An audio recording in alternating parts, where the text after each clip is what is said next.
Really plant drugs in her car and call the cops? Irvine, please. They're not mine. I swear to you, they're not mine. When the truth comes out, mom and dad, both lawyers, find they're the ones on trial. The Parent Trap. Then, a very different set of parents. This husband and wife very much in love. Mom and dad devoted to their kids. But he used to be a she, and she used to be a he. Both were born the opposite gender. You know that everybody out there is wondering, what are you going to tell these two beautiful boys one day about who mommy and daddy are? It was dad who got pregnant. I didn't want to leave the house. Nobody knew till tonight. I mean, are you a little worried that when people see you on 2020 that there's going to be a reaction to this? The trans parents. And what if mom and dad are on marijuana? They're saying I'm an unfit mom because I use weed. Completely legal medical marijuana. So why does the state take their 5-year-old away? It's destroying me. I can't not be with my son. It's happening across the country. I'm gonna take her. We're there as one couple fights to put their family back together. High stakes. Tonight, meet the parents. Here now, David Muir and Elizabeth Vargas. Good evening. Get ready to meet the parents. You know, it's great when moms and dads are involved in their child's school, but we've all seen it, parents who might get a little too involved. Tonight, you're about to meet a mom and dad waging a sort of class warfare after class. A lawyer mom who's late to pick up her 6-year-old trades words with a volunteer PTA president. As Chris Conley explains, that verbal squabble ignited a take-no-prisoners war that landed them all in court. Irvine, California is the navel of Orange County, with the appeal of its tree-lined streets and quiet neighborhoods. But things would get a lot more exciting at the local police department around 1:15 p.m. one school day afternoon, as a call comes in. A call that sure sounds like the male voice of a fretful parent looking out for the welfare of his child. Irvine, please. Yes, hi. I was calling because my daughter's a student at Plaza Vista Elementary School. I was just had to go over to the school and saw a car driving very erratically. I'm concerned one of the parent volunteers there may be under the influence or using drugs. Dispatched to the school's parking lot, Officer Charles Shaver finds a white PT Cruiser that matches the caller's description. The caller said that he thought the driver put something behind the driver's seat in the pocket, so I went to the driver's side and looked in the window. What were you able to see from the window? There was a large bag of marijuana that was protruding out of the seat pocket behind the driver's seat. It was very clear. Officer Shaver enters the school to speak with the car's driver, parent, PTA president, and school volunteer Kelly Peters. So I started to panic. I started literally crying. Did something happen to my husband? And he said, sorry. He said, no, nothing happened to your husband. No, that's not why we're here. With families filling the parking lot, the officer explains why he's there as he walks with Kelly to her car. So when I got to the car, I used the key to unlock it and pulled out the marijuana and showed it to her. What was her reaction? Devastated, and she started crying hysterically and dropped down on her knees. Continued to search the car, and I also found a bag of Percocet and a bag of Vicodin. And they put it out on top of the police car for everybody to see, which was really hard because I kept thinking, my daughter's getting out any minute. And I'm just thinking, the whole world is looking at this right now. And I said, please, they're not mine. I swear to you, they're not mine. As soon as Kelly is brought inside for questioning, she passes a field sobriety test. For Officer Shaver, something's not adding up. I was starting to form the opinion that, maybe she was telling me the truth. Maybe there was somebody that was trying to set her up. Yeah, but everybody says that, right? You arrest so many people that have drugs in their pockets and they tell you, hey, these aren't my pants. They wanted to know, if they thought, was there anybody that I knew that would do this to me? And I said, yes, oh my God. She said, Jill Easter. Bingo. 1 year earlier, attorney and mother Jill Easter arrived at the Plaza Vista school, late, Kelly says, to pick up her 6-year-old son from after-school activities, tennis lessons, which Kelly helped supervise. But the first grader wasn't in his usual pickup location. Jill Easter was plenty upset and blamed Kelly. And I said, well, I am so sorry. I said he didn't line up fast enough. Maybe he just walked slow. For Jill Easter, and later her husband Kent, who's an attorney as well, that word, slow, would activate a kind of bad parenting nuclear bomb that would exact a spectacular toll. I believe Mrs. Peters said, you're being slow, like falling behind in line, and I think the Easters took it as their son was being mentally slow. Jill Easter's words to Kelly grew increasingly heated. I said, I'm done. This is crazy. And that made her very angry. She lost her mind over it. I turned my back and she yelled, I will get you! Using their legal acumen, these two lawyers launched a vitriolic campaign against Kelly Peters. Their letter to the school principal was also handed out to parents in the parking lot. It accused Kelly of purposely leaving their son unsupervised, blamed her for his anxiety attacks, and demanded that she be fired from her unpaid position. They attempted to have me removed from the school, removed from any Irvine school, banished, completely banished. After the school investigation backed Kelly 100%, Jill Easter stepped up her anti-Kelly animus in court. What else did she and her husband do? Filed lawsuits against me, a restraining order. She told the judge that I tried to kill her, and that I was stalking her.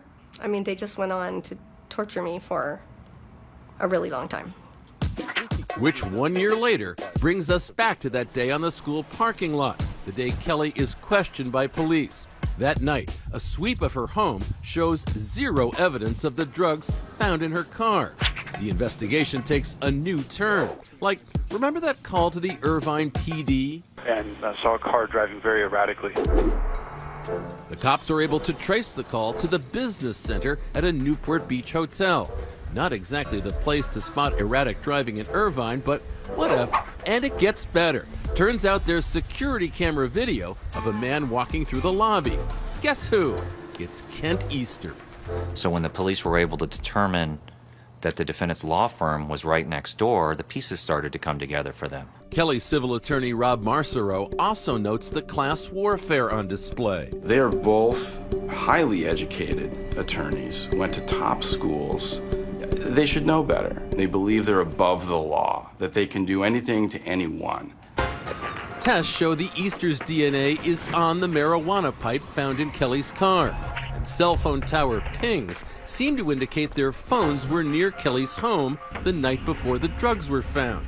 So Kent and Jill Easter are charged with tricking police into falsely apprehending Kelly.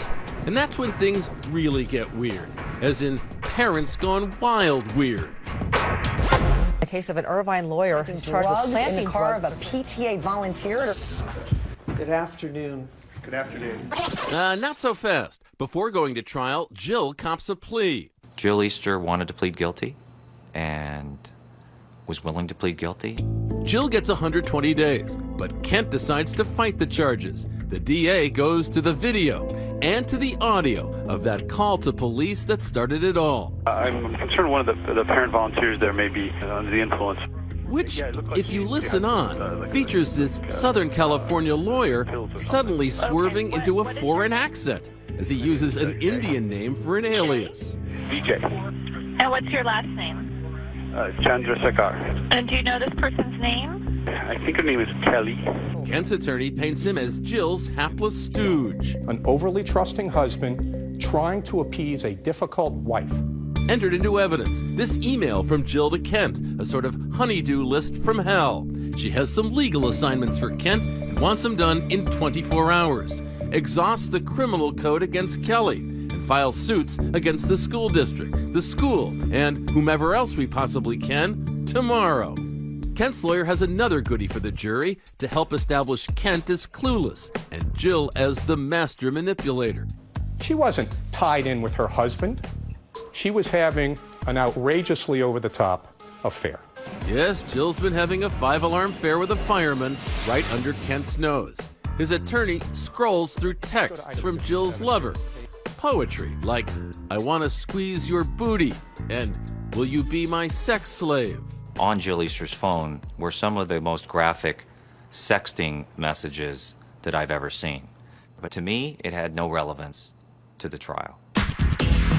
Yet despite the defense airing all her dirty laundry, near the trial's end, there stands Jill herself, dressed to kill, to take the witness stand in her husband's defense. But wait a second, there's a last-minute problem. Jill is complaining that she's now deaf. As in, can't hear the judge. As in, it's gonna be real hard to testify. The jury needs less than an afternoon. Guilty. Kent Easter is sentenced to 180 days in jail. Kind-hearted Kelly is left to wonder just how she wound up as the most unlikely bee in the Easter's bonnet. I asked myself that every single day. What did I do wrong? What did I do to deserve this? Is there an answer to that question? I've never intentionally ever hurt anybody. There's just no reason that someone should do this to another person, ever.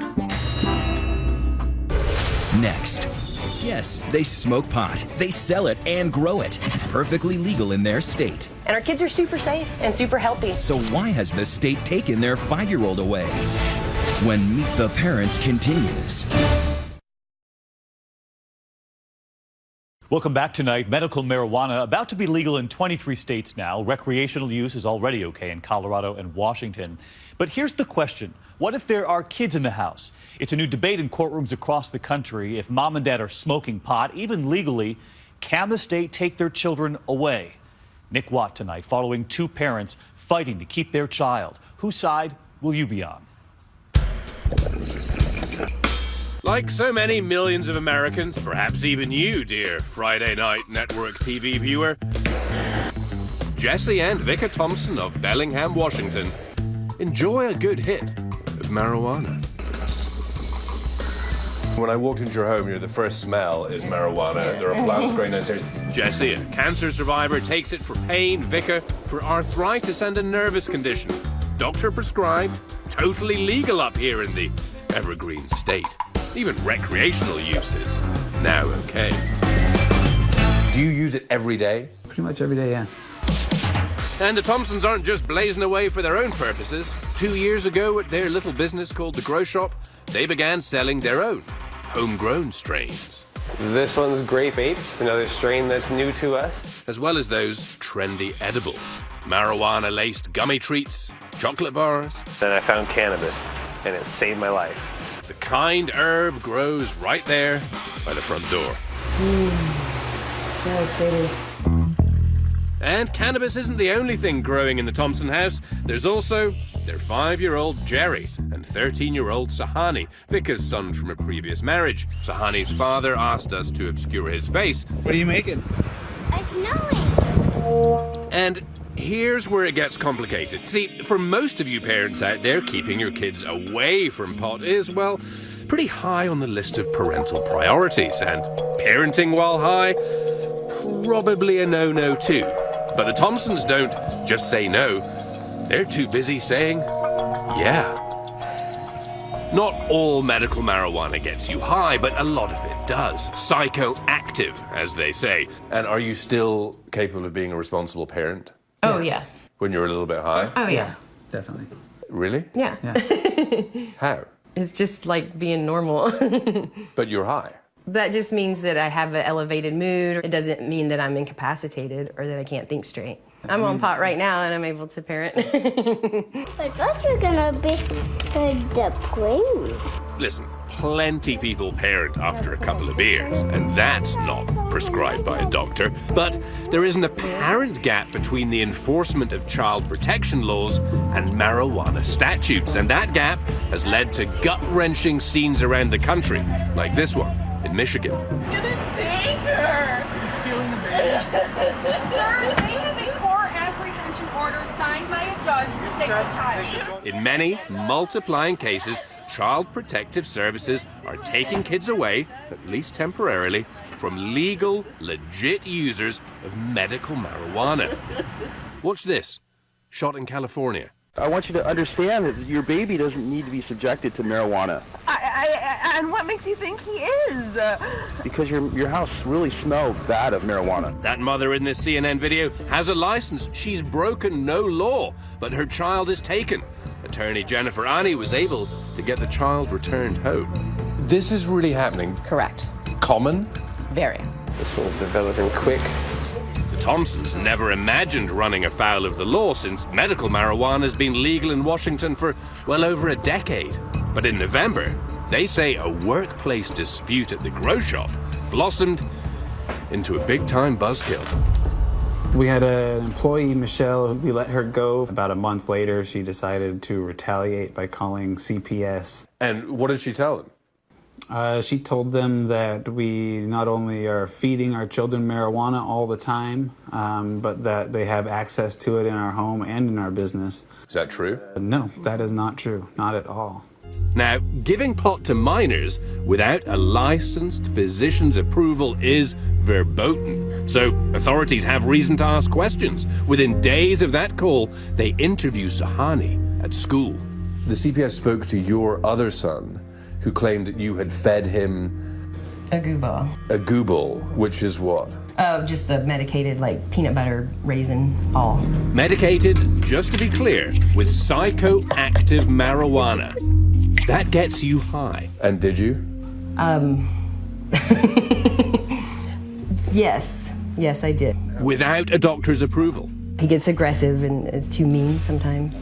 Okay. And just needs to, like, I don't know, like, look inside and relax. And After that, the city quickly shuts down the grow shop. Came to work one day and CPS and the police showed up with a stop work order saying that my gardening store is unfit to occupy, unsafe, and I'm not allowed to do business. Losing the business is one thing. The Thompsons are also in danger of losing little Jerry. Now it's battle stations. CPS requests a meeting. Social workers want to address the accusations face to face with the family. But the Thompsons are suspicious. They bring along a posse. Friends, family, and several pro-pot activists from the region. No mother, no true mother, but still someone else's child. They're carrying signs, they're carrying cameras. It's on video when social workers emerge from the building and Jesse tells them he doesn't want to have the meeting unless every word is recorded. You can record. You can't record. Then we can wait for an attorney. Okay, but is your attorney? Not today. Oh no, we can reschedule. The upshot of that encounter? Thank you all for coming out. Disaster. So they had a meeting without you Yeah. and decided what? They decided to take Jerry at that point. Now the Thompsons are terrified that something like this was about to go down. No, you're pointing a gun at me? Are you kidding me? Raleigh, North Carolina, just last year. There is a child in this house. Do not point guns. CPS comes to this home with a SWAT team to remove a little girl. The order says right here that the mother can be with the daughter. She is deemed to be in danger in part because the dad is a recreational pot smoker. To avoid any traumatic confrontations, the Thompsons choose to deliver Jerry to CPS themselves. This time, they left the cameras at home. What is the feeling? How do you deal with it? I felt like my heart might stop, like tightness in my chest and I couldn't breathe, and just like the world was ending and I couldn't think straight. Just the worst possible moment of my life ever.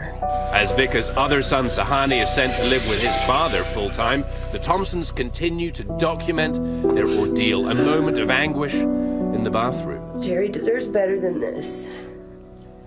CPS is wrong. They have overstepped. And in Jerry's now empty bedroom, Just about the worst thing that could happen. And our kids are super safe and super healthy. There's what the law says isn't necessarily right. what happens next? Well, that's going to be determined in this courtroom. They're saying I'm an unfit mom. He's unsafe because I used weed. They made up a bunch of garbage about things that they don't know. Who's right? What does the law say? And where's Jerry sleeping tonight? There's the house where Jerry is. I can't not be with my son. The judge's verdict when we come back.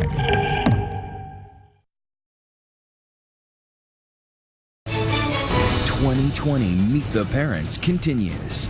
Once again, Nick Watt.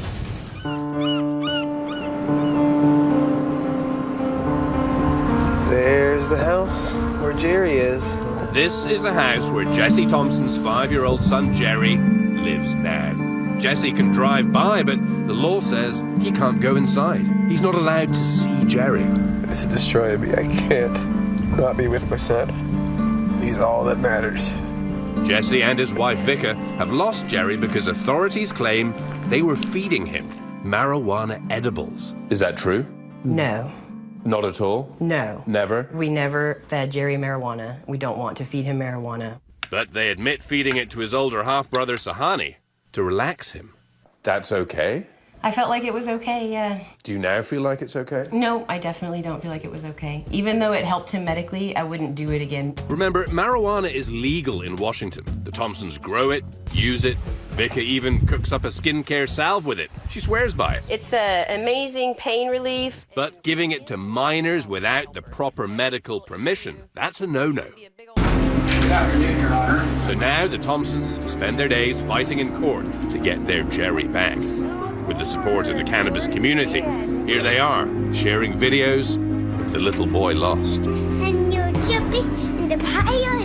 He's so incredibly well-adjusted and smart. The court is awaiting results of a drug test on little Jerry. The whole case could hinge on this. I can just tell you, Mr. Olson, I expect those results to be here. All right, let's go.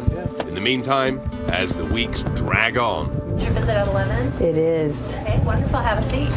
the Thompsons can only see Jerry here, the local CPS office. Today, they've come with his little guitar and other toys. This is his floaty toy for his bath.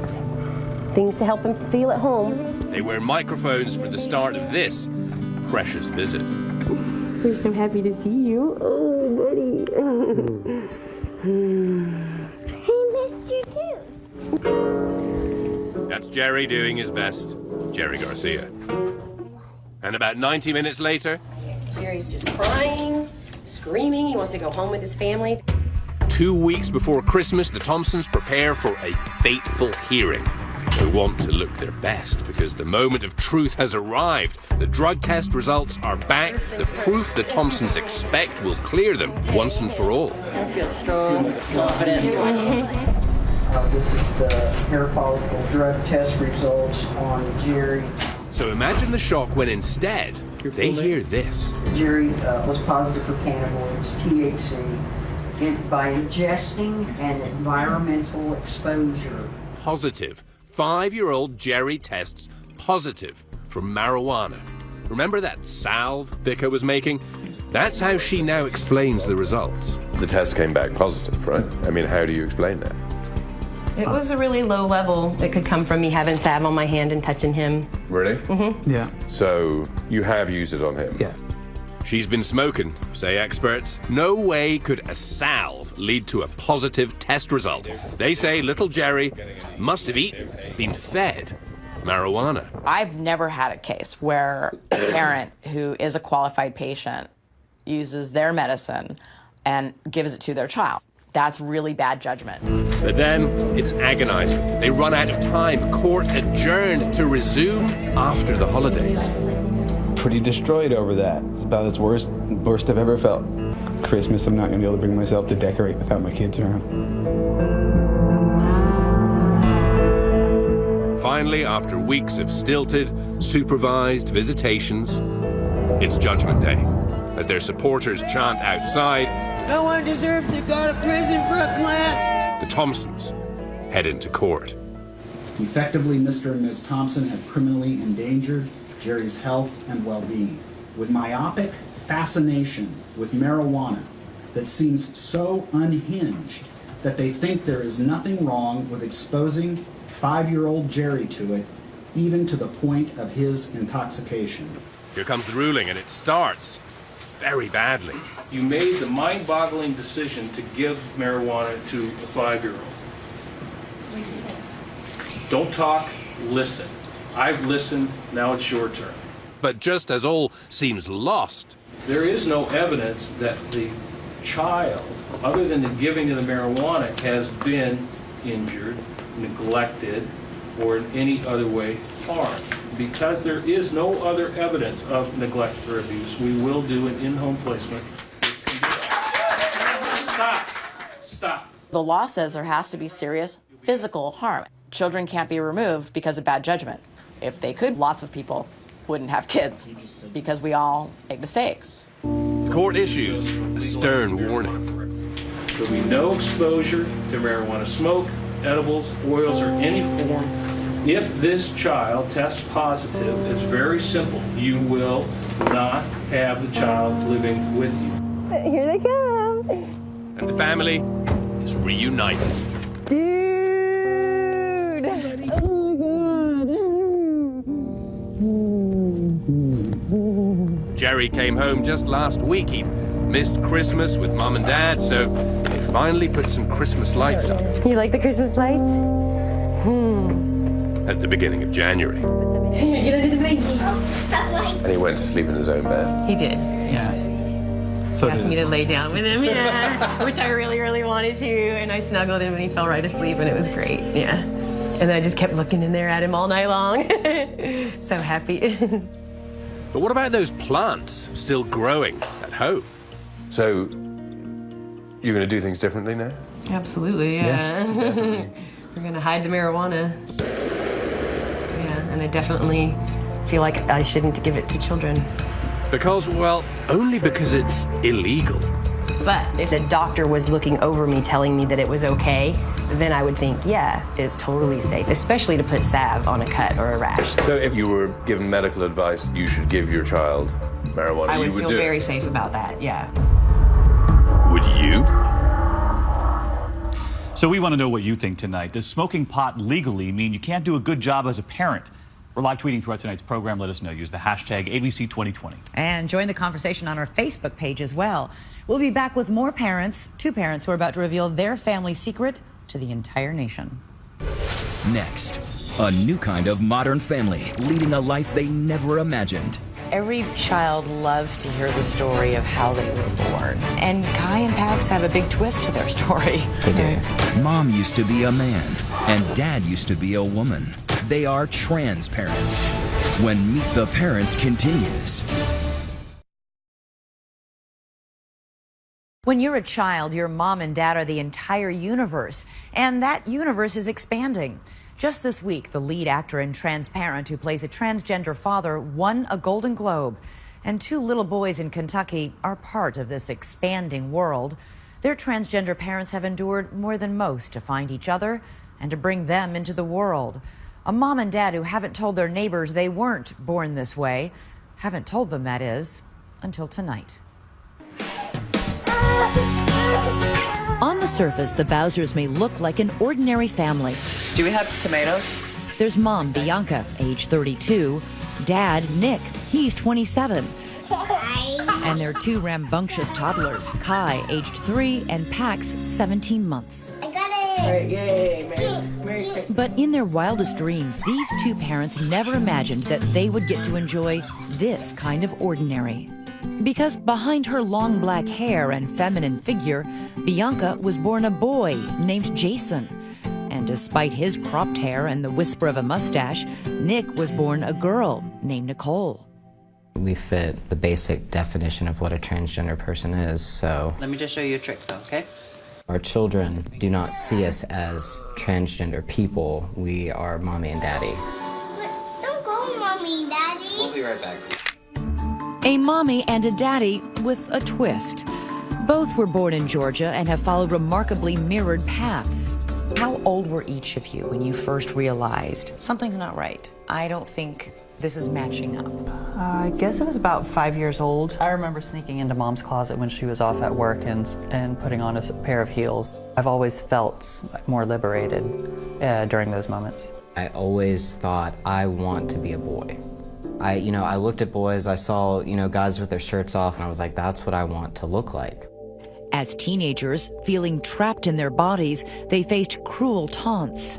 Name calling and being picked on, bullying. What kinds of names? Queer, fag, the general things. Cruel names, yes. My mannerisms were more effeminate and I just did not fit the mold. Nick says he didn't have it any easier. He left home at 17. Was your family supportive? No, they were not, no. Wow, so both of you experienced a lot of rejection around trying to figure out who you were as people. Right. I don't think anybody can understand what it's like to be us. Unless you're transgender, you Unless won't. you're transgender, you won't. No. 20 is when I came to terms with being transgender, starting to live my life as a woman, applying the makeup, wearing women's clothing. And is that when you first truly feel like you found happiness? That is where a heavy weight on my shoulders was lifted, yes. But even after struggling for so long to find their true identities, they still never believed they'd find anyone else. Did you ever feel like no one's gonna ever want to be with me because of who I am? Yes. So neither of you ever expected to find a soulmate, a life mate? No. No, not at all. Each was taking hormones and considering expensive surgeries to transform their bodies into the genders they so deeply believed they were born to be. I had planned on gender reassignment surgery, and I was starting to save up my money for it. I had already made my plan, and then I met Nick. Bianca, a performer at a local club, was getting ready for her act when one night Nick walked in. He caught my eye, and our bartender friend, I asked her if she knew who he was, and she said yeah. And I said, well, just let him know I think he's cute. And Bianca walked up to me and said who she was. How quickly did the two of you fall in love? It was pretty instant for me. They dated for a year. And marriage, a small ceremony in Georgia. The first dance, and a first step to their life together.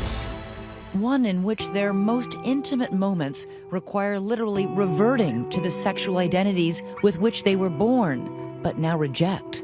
People want to know how we have sex. I'm like, well, how do you have sex? The same way you have sex. Same way. Right. It works all the same way. In essence, when you are having sex, you're having sex with a man. I don't view Bianca as a man, regardless of what she might have. For me, in my head, that's not what I see. It's not how I feel. They began to consider what every married couple does, having kids. Putting aside any plans for gender surgery, they decided instead to spend their savings on raising a family. So Nick, who had spent 7 years becoming a man, agreed to undergo yet another physical transformation, becoming a mother. It was an absolutely horrible experience. Really? The almost 20 months total of my life was probably the darkest time in my entire life. You know, my brain was telling me that I was one person, my body looks like a completely different person. It was a daily struggle between mind and body. You were afraid to walk outside because people would see a pregnant I man. I didn't want to leave the house. Nick delivered both boys by cesarean section. They moved to this quiet neighborhood in Louisville, Kentucky. And as we followed this modern family to the toy store, Shark? Yeah. and to the aquarium, Hi there. No, we're gonna leave that alone, okay? we wondered what happens when these lively toddlers grow older and start asking questions. What are you going to tell these two beautiful boys one day about who mommy and daddy are? I don't know when or how, or... Gradually and in ways that they can understand. I mean, eventually the questions will come about. Schools calling us and saying, your child said that his mommy has a penis and things like that. Better have an answer ready for that one. Right. Every child loves to hear the story of how they were born. And Kai and Pax have a big twist to their story. They do. They came out of daddy's body. Right. We're telling them the truth, and I think that's the most important thing, and in a way that they can understand. I'll push. Okay, you push. Nick and Bianca have a lot of faith and hope that their children will understand and that their neighbors and school friends will see this family and them as human beings, nothing more and nothing less. I would like to think that society as a whole, by the time Kai is in 3rd and 4th grade, will have changed. I mean, it's changed from 15 years ago. Why shouldn't it change in the next 3 to 4 years? Hell, thank you. Thank you so much. How many people here know that while you look like a man and a woman, underneath right now you are still a man and a woman? Currently, the people that we work with after this airs, I don't know. I was going to say, with the caveat, this is about to be on national television. I mean, are you a little worried that when people see you on 2020 that there's going to be reaction to this? No.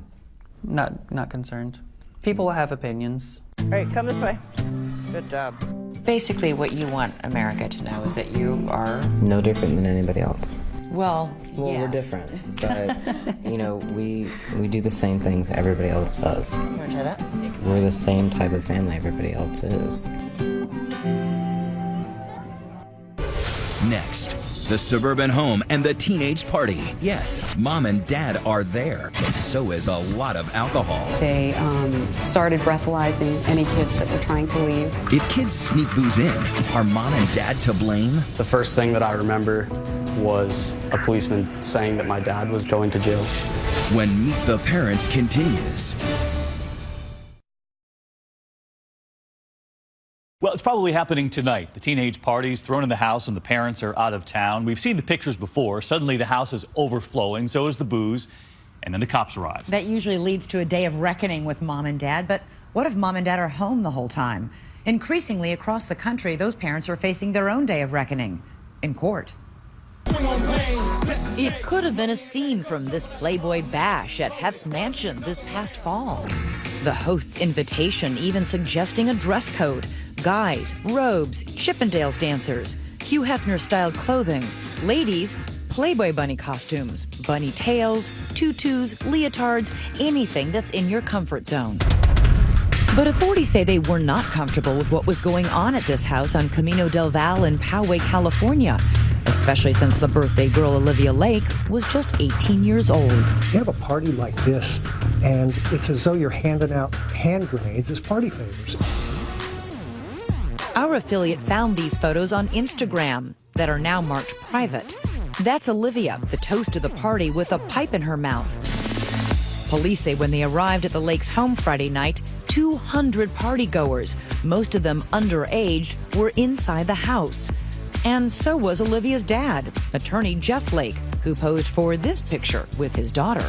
Once they determined that there was a sizable amount of underage drinking going on inside the house, they took Mr. Lake into custody. That's right, dad, not daughter, was hauled away. Police say for violating the city's social host ordinance. No comment about the party at your house this weekend? No. But in a written statement, Lake tells 2020 his intentions were to provide my daughter a fun and safe 18th birthday in the privacy of our own home, and it was to be drug and alcohol free. Lake says his daughter's rules were clear. My parents will be home, so please behave yourselves. And she clearly told her guests it's a clean party and to keep the party safe. Olivia's father says uninvited troublemakers on a public street resulted in exactly the opposite. And he's not the only parent to go through this experience. Barry and Paula Spencer's 18-year-old son Nick's party started out as a day of celebration. What were the ground rules? Nothing illegal. Those would prove to be famous last words. We started having people show up who I didn't recognize and kind of got a little out of control. A rager that within hours ballooned to about 100 rowdy kids, openly drinking in the backyard when police descend to break it up. It was just mayhem. The first thing that I remember was a policeman saying that my dad was